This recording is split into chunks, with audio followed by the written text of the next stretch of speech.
In this video, we are going to go through the evolutions of computers. The first generation of computers started in the year of 1946 and ended in 1959. It began with the completion of the construction of the first ever computer, which is called Electrical Number Integrator and Calculator (ENIAC) in 1996.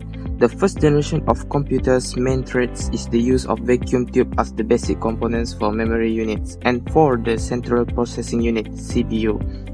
The first generation computers also only can understand the machine language, which is sometimes referred as machine code.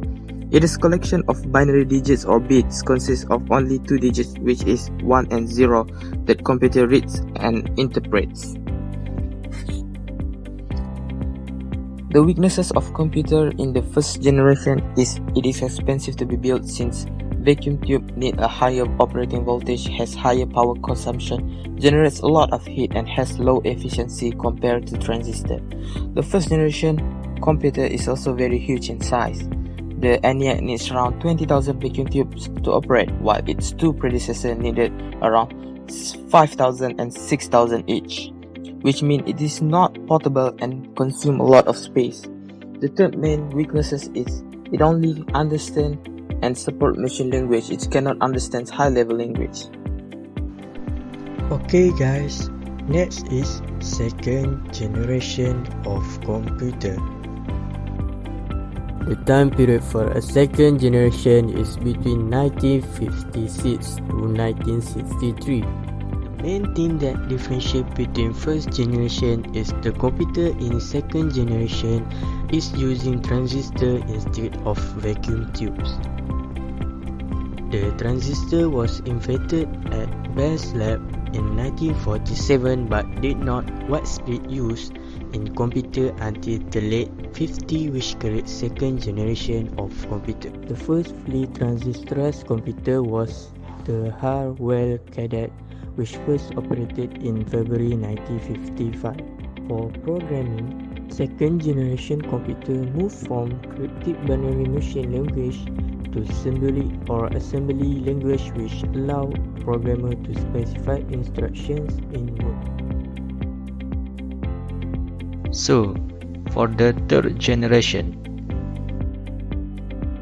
1965 to 1971 was the period of the third generation computers. The concept of the integrated circuit was developed by J. St. Clair Kilby in 1958, but first IC was invented and used in 1961. An IC is contain 1/4 square inch and can contain thousands of transistors. Integrated circuits made computer faster, cheaper, and smaller than the second generation computers, and they use less electricity and made fewer mistakes. In this generation, remote processing, time sharing, real-time, multi-programming operating systems were used. OS allow different applications to run at the same time. Next is the fourth generation of computers. Its period is during 1971 to 1981, and the inventors is Steve Jobs and Bill Gates. So what is the fourth generation of computer? In this generation, there was a radical change because the invention of microprocessor.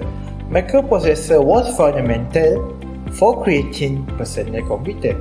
Today, LSI large-scale integration and VLSI very large-scale integration technologies allow thousands of electronic components to be stored on one chip.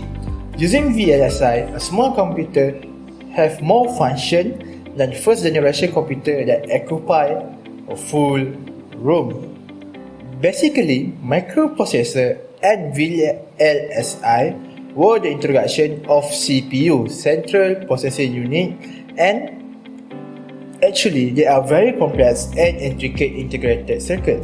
The first microprocessor was first introduced in 1971 by Intel, invented by its employee Ted Hoff. They call it Intel 4004, the first computer on a chip. This chip allows computers to fit on a desktop computer. The characteristic of this generation was undoubtedly their size. They have more advantage, which is less expensive, more laptops, and offer more smaller size and can be portable. One of the type of the future computers is Altair 8800 and Apple I and Apple II series. The last or the latest generation of computer is the fifth, which the one we are experiencing right now. It began in 1980 till today. It features the ultra-large-scale integration, which is the process of integrating or embedding millions of transistors on a single silicon semiconductor microchip. Simply said, more transistors, the more complex function the computer can perform. Next is the parallel processing.